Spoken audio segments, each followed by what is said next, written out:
if you're looking for a camera and lens combination that really works well, you've come to the right place.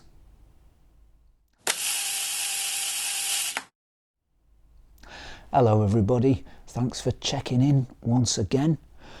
I've shot so many camera and lens combinations over the past couple of years and I've enjoyed all of them. They've all been fantastic, but there are some stick in my mind as particularly successful. So let's just jump straight in and I'll show you my best picks for camera and lens combinations.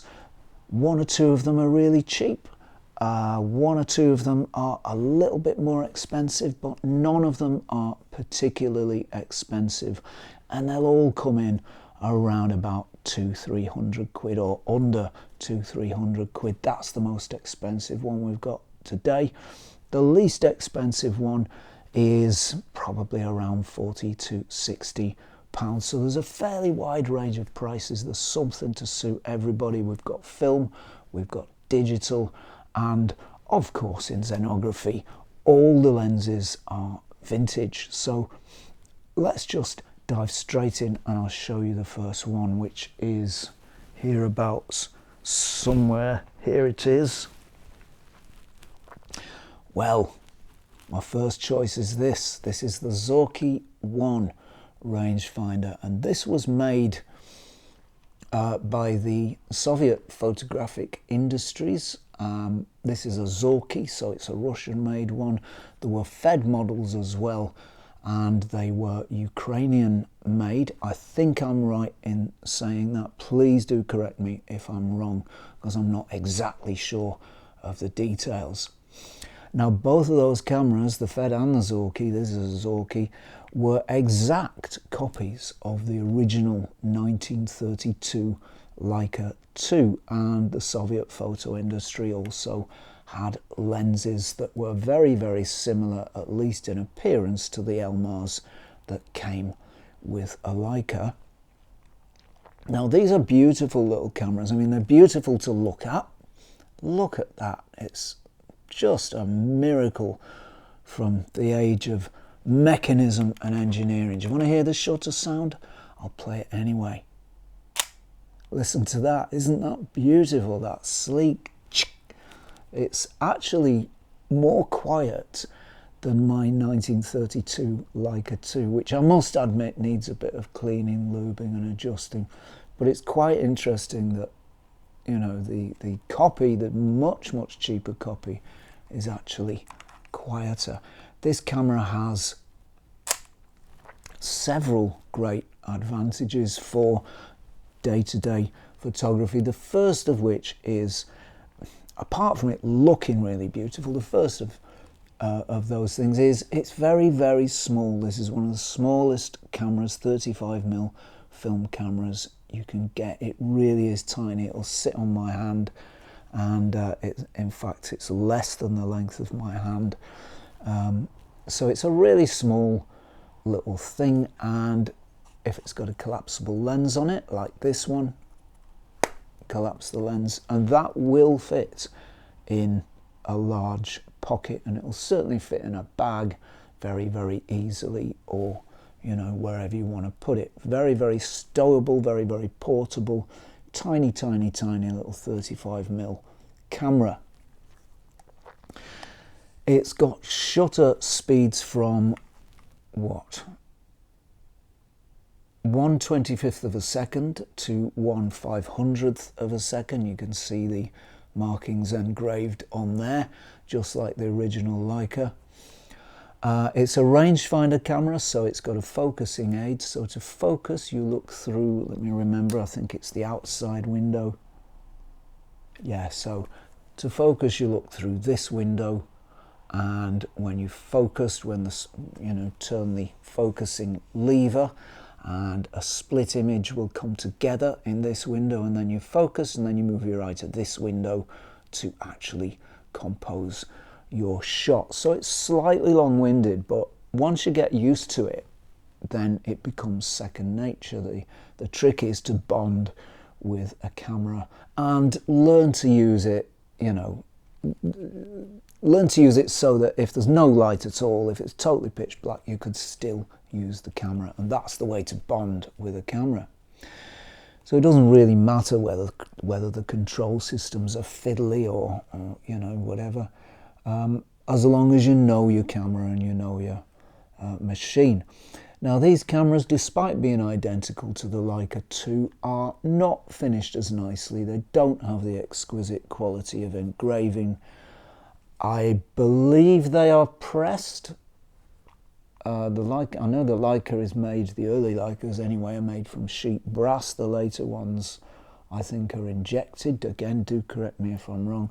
This one I'm not sure. It probably is brass because it was a good metal to use. I can't really tell because this one isn't very worn. But anyway, the point is, it's not quite as nicely finished as the Leicas were, but you know, it doesn't matter. That is a detail.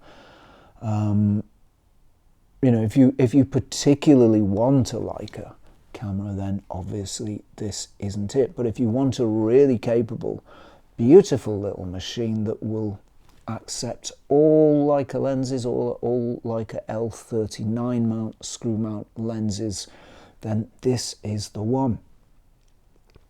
Now there is some talk on the internet, and I know at least one expert says that you can't swap Soviet L39 lenses and Leica L39 lenses. In other words, if you've got a Soviet body, you can't shoot Leica lenses on it because under certain conditions they won't quite focus properly.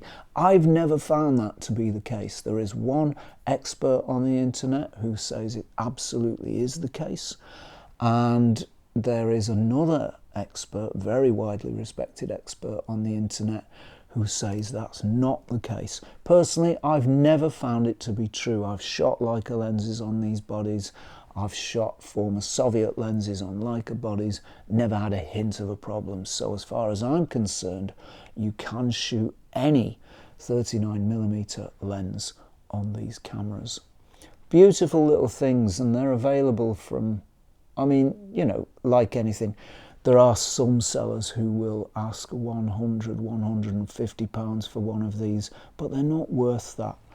A better area to aim at with regard to price is £40 to £60, maybe £70, round about that area, certainly not over 100. If you're patient, your patience will pay off. I bought this one for £40 with this Industar 22 lens. This is an f3.5 50mm collapsible, and it's easily the equal of the Leica Elmar. In fact, I think it's nicer than the Elmar. I actually think it's a better lens than the Elmar. But having said that, I don't know the Elmar terribly well, so do chip in and tell me if you've got different thoughts on that matter. So you can find one of these for between £40 to £70, and they're a beautiful little manual film camera, a rangefinder, and it'll last you as long as you want it. So next is this is a stunning machine. This is one of the most beautiful cameras that I've ever held. It feels wonderful to hold. It's machined to the very, very highest standards. It's made to the very, very highest standards. It's easily the equal of a Leica in terms of engineering, at least the early Leicas that I've handled. I don't see how the machining, the engineering and the finish could be any better on this camera. It is absolutely supreme. The camera is the Nikon FM, and this is just a lovely, lovely machine. It's an all-manual camera, and this really is back to basics photography. It doesn't get any simpler than this. An all-manual SLR. It's got a light meter inside the window here, so the meter will tell you your settings, and you then transfer them into the machine, either using the shutter speed dial on the top here or the aperture dial, which on this lens is at the back there. So very, very simple to use. You can enter those settings with the camera to your eye, and it's really, really nice and easy to focus. I can't actually focus at that distance. Oh, there we are. Yeah, it's beautiful and easy to focus. Lovely big focusing screen. Just a delightful camera to use. It's very, very simple, as I say, with shutter speeds running from 1/1000th, I'll say that again, 1/1000th to 1 second plus B. B, in case you're not sure, is a setting where the shutter will stay open as long as you've got your finger on the button. Take it off and it will close. I've got on here the Nikkor 85mm f2, and this is a beautiful, beautiful lens. One of my favorite lenses, really, of all that I've got, and it perfectly suits this camera. I do like a longer focal length. I do like a bit of reach when I'm out shooting. I like to take shots on the street, and it's good to have a longer lens on the street, and I just generally like the slightly longer focal length. 85 is a nice length because, you know, if you go to 100 or certainly to 135, it can be a little too long and it can be a little too blurry. 85, I find, is a nice compromise between a 50mm, which can be a little too wide, and a 135, which can be a little too long. Also a great portrait lens if you like doing portraits, and it just perfectly suits the camera. Let's fire the camera, listen to the shutter sound. It winds so beautifully. Here's the shutter sound. Clang. That's a little bit noisy, but all SLRs are a little bit noisy. The on switch for the meter is actually this first part of the movement of the winder lever. So you just pull that out there and the camera's switched on, and then just drag it across. The rest of it's short throw, just beautiful, and fire. So a lovely, lovely machine, very, very high quality. These things, I mean, they don't go on forever. I was going to say they go on forever, but they don't go on forever. They're, you know, it's a machine, and machines will break down. But if you look after a Nikon FM, have it serviced when it needs servicing. All machines need servicing. I mean, this is literally a forever camera, very nearly. There are almost no electronics in it, apart from a light meter, which if it does conk out, you can use an external meter really easily. Absolute bare bones photography, all mechanical, so that it will likely be able to be repaired in the future when electronics on electronic cameras will probably wear out, and I don't see how they'll really be able to be effectively repaired in the future. So this is pretty much a future-proof camera. It really is a delight to use. It's a delight to hold. It's a little bit big and clunky. It doesn't have the svelte, sweet, tiny nature of the Olympus OM cameras.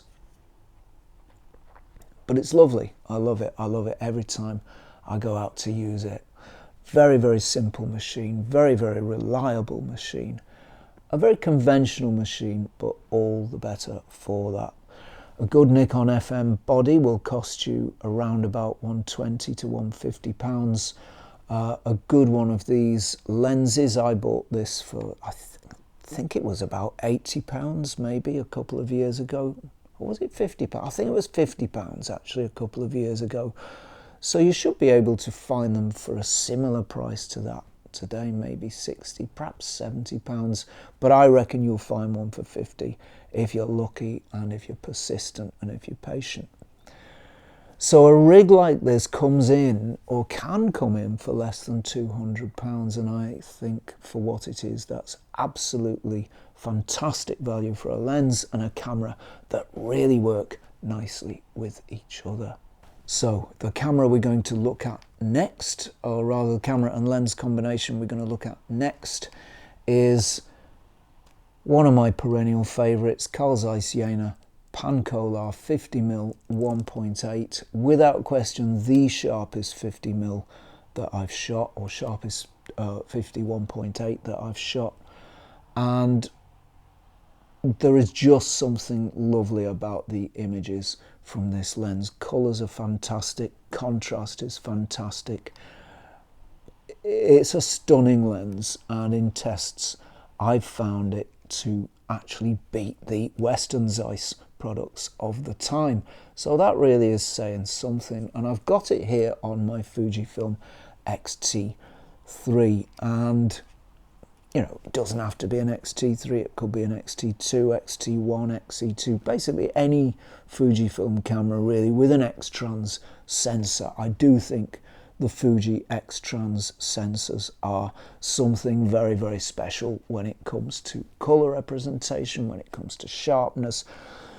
They have an indefinable X quality that other sensors just don't, and it probably is, as Fujifilm have claimed, to do with the arrangement of the pixels on the sensor, which is more random, or at least it imitates a random pattern. It's not actually random, but it's more like a random pattern than the arrangement of a traditional Bayer sensor. So really any of the Fuji X cameras with an X-Trans sensor, either X-Trans 1, 2, 3 or 4, and this lens are just perfect partners for each other.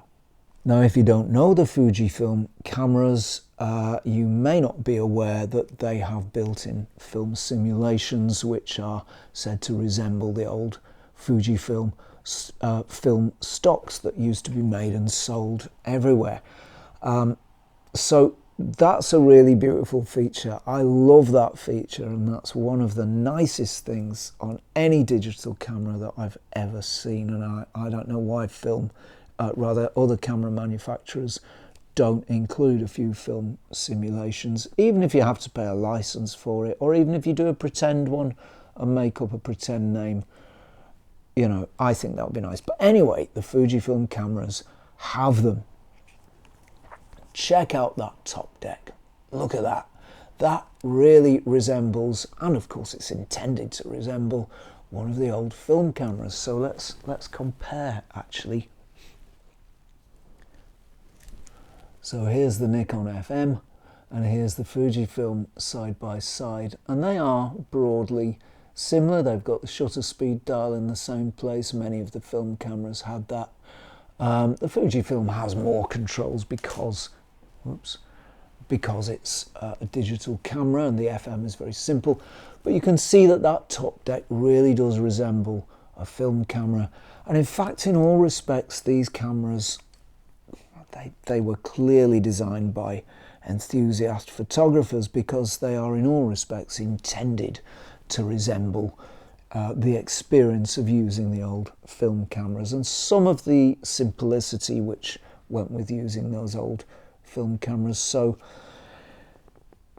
I mean, there are loads of menus on this camera just like any other digital camera, but I just tend to use them only minimally. I don't like menu diving. I just use this camera as I would a film camera, just with these analog controls on the top here, these rotary controls rather on the top here. So we've got exposure comp. I do find that a bit tricky to turn actually. It's a bit tight on the X-T3. It's looser on earlier cameras. We've got the shutter speed dial here, running from 1 second to 1/8,000th with B and T functions, so that's really nice to see. And that beautiful Pancolar. The results this lens makes on an X-Trans sensor are little short of stunning. It makes nicer images on this camera than it does on any other camera than I've shot it on. So for my money, the Carl Zeiss Jena Pancolar 51.8 and any Fujifilm camera with an X-Trans sensor are a winning combination.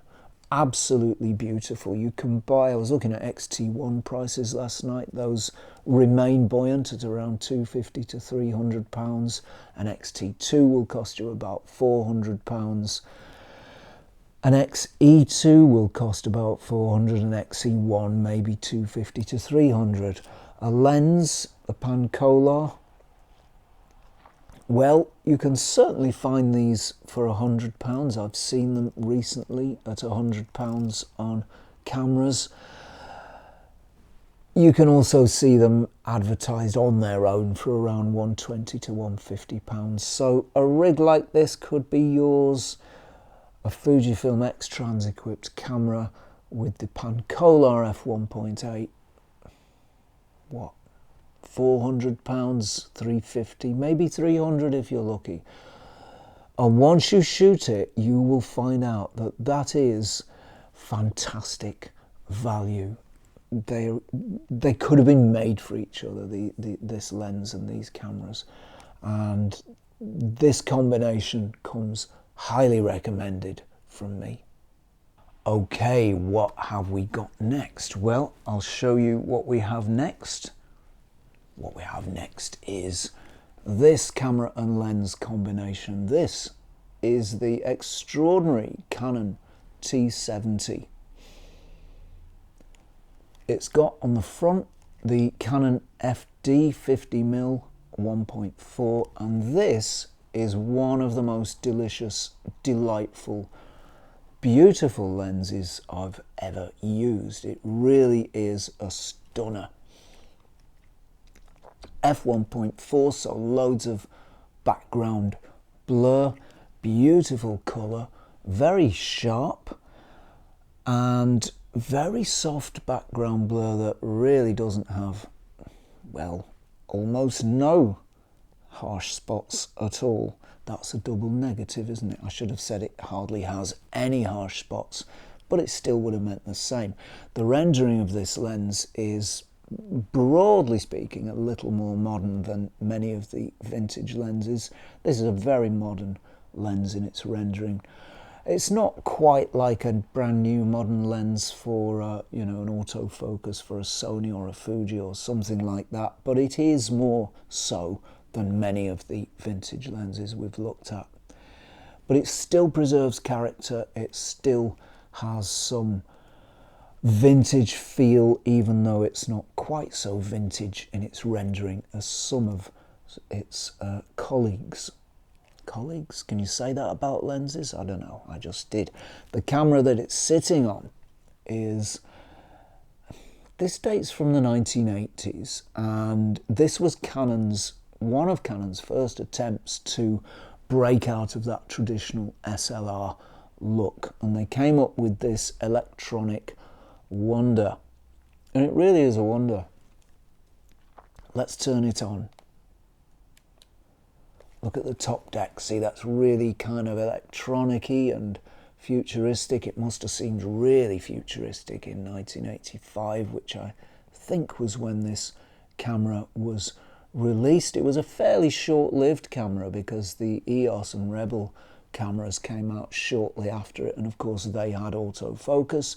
This one doesn't, but it does have auto everything else, including auto wind, auto rewind, auto exposure, or pretty much auto everything. There's an LCD screen here which has your various functions on it, and those are governed by these switches here.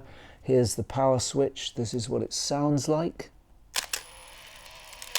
Isn't that cool? It sounds really electronic and groovy. Oh, professional motor wind sound.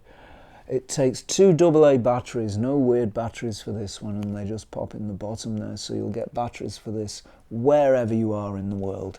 AA batteries are everywhere. I've shot this camera a lot recently.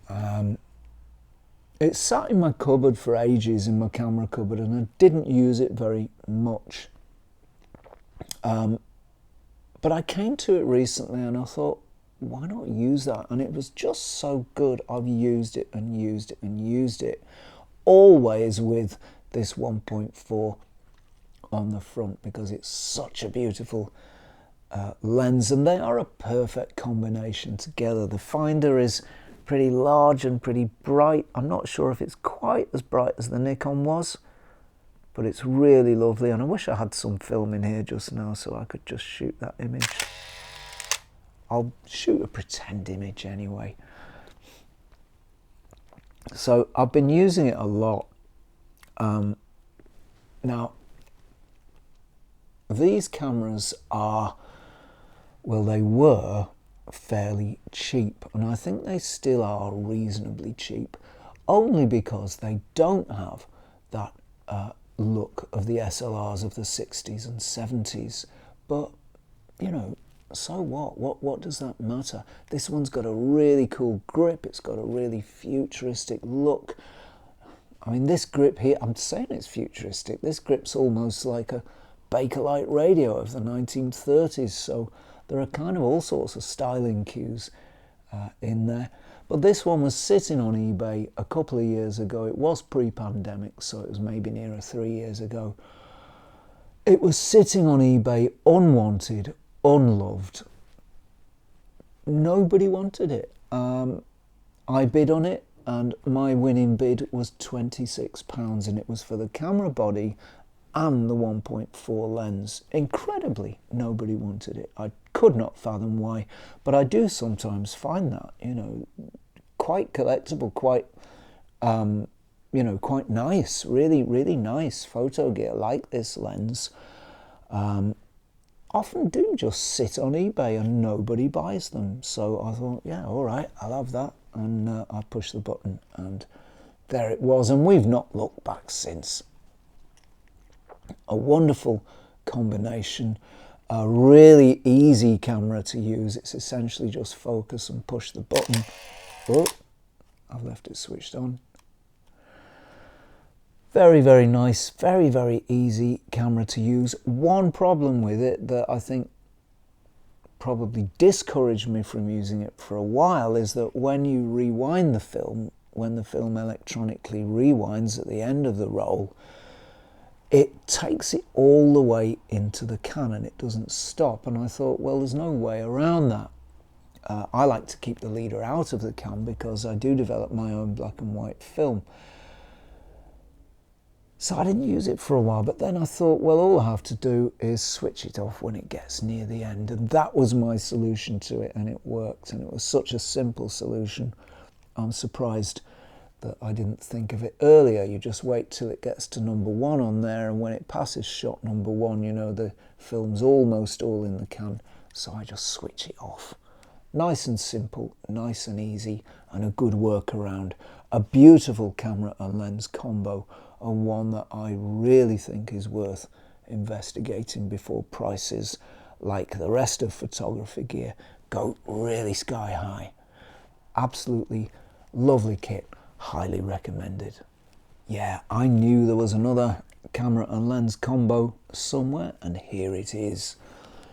You've probably seen this lens before, and you've probably seen this camera before. It's a Helios 44 13 blade, 13 aperture blade version, and my good old Sony A7, the original Mark I A7, that is coming up to 70,000 shots. That's how much I've used it. I've shot it and shot it and shot it. This is, I was talking earlier about cameras, you know, cameras that, you know, if it was totally dark, you could still use. This is one such for me. It's really, really simple. I love the Sony control layout. It's very, very, very, very simple. Let me show you on the top deck. If we've got enough light. It's a bit of a grey day out there today and the light's a bit funny. So we've got an on-off switch, an exposure comp dial, which is really easy to get to. It actually hangs over the edge, so you can just get your thumb on it like that and move it really easily while you're looking through the viewfinder. I think that's better than the Fuji version. We've got a PASM dial on here, which personally I never touch. I leave it in aperture priority all the time. And then on the back we've got film sensitivity or sensor sensitivity, ISO, various other functions. The ISO really is the only one that I touch.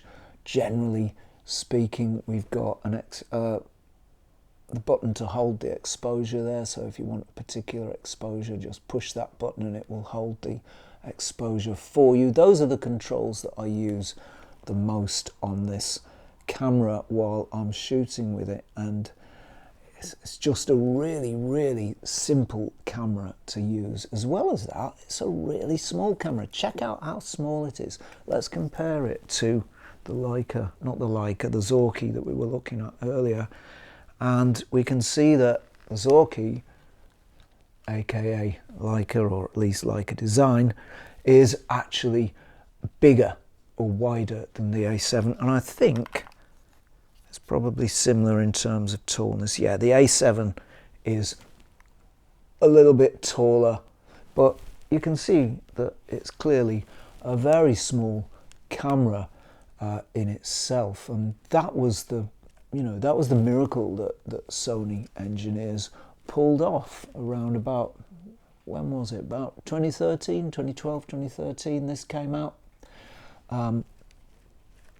So an absolute miracle to package a full frame sensor, which this camera has, into this tiny body, which is not really very much bigger than an A6000. That was a real stunning achievement in my view. Just a magnificent machine. The shutter sound, which I will demonstrate, is a little bit noisy.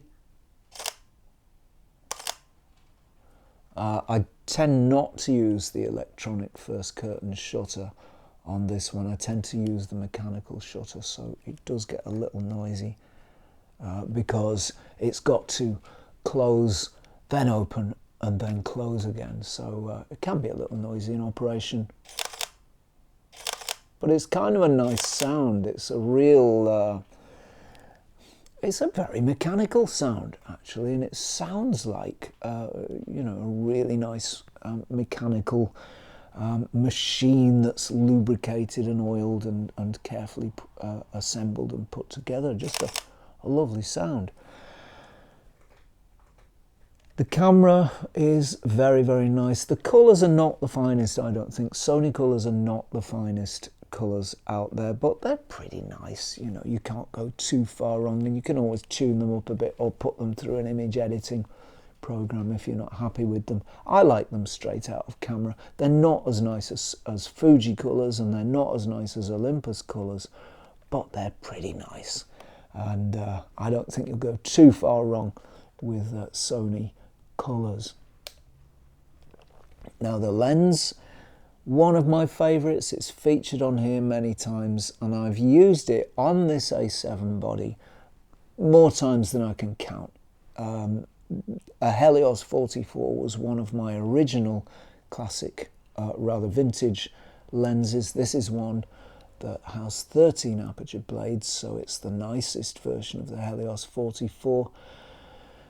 It usually goes for around £100, but I found this one sitting on eBay, unloved, unwanted, for £30. An A7 body, these are seriously cheap now. You can find these for £400 or even £300 now. And I can vouch for their longevity. I've made thousands of images for this channel with this camera. I almost always use a full frame camera, because that illustrates the character and the nature of the vintage lenses that I shoot, which were made for film, which is the same size as a full frame sensor, 35mm film. That's what full frame means, in case you weren't aware. So, you know, I can vouch for their longevity. They last and last and last, or at least this one has. I don't want to jinx it, and I hope I haven't spoken too soon, but my experience thus far is a very reliable, very, very well made machine. So there won't be any problems, or there shouldn't be any problems, if you buy one second hand. I do need to do a repair on this one, but it's a bit of rubber come off on the body there, because when I use it, I put a lot of pressure on there with my hand, and it's just eventually pulled it off over time. But that's the only fault I've ever had with it. And over about 70 1,000 odd shots. I think that's pretty good going. A beautiful combination. They just seem to suit each other, and I don't know, one of my favourite combinations. Absolutely lovely. So there we are, 5 of my favourite camera and lens combinations. Any of them will set you up with a camera kit, with a photography kit that will really work for you. And of course, any of them can accept more lenses further down the line. But those are my picks for really nice camera and lens combinations. So I guess that's it from me for today. Thank you very, very much for watching, and please, if you've enjoyed this episode, hit the subscribe button, hit the like button, ring the bell, and do all those YouTubey things to show your acclamation and approval. That would be much appreciated. Many, many thanks go to subscribers. Thank you to all subscribers who've subscribed to the channel, and thank you also to patrons without whom this channel couldn't do what it does. So many, many thanks to patrons also. If you enjoy the content on this channel, you might want to consider becoming a patron yourself. You can do that over at patreon.com/Zenography, and you can do it for as little as $1 of your Earth dollars per month. That's it from me for this week. I will see you next time for some more Zenography. Cheerio all.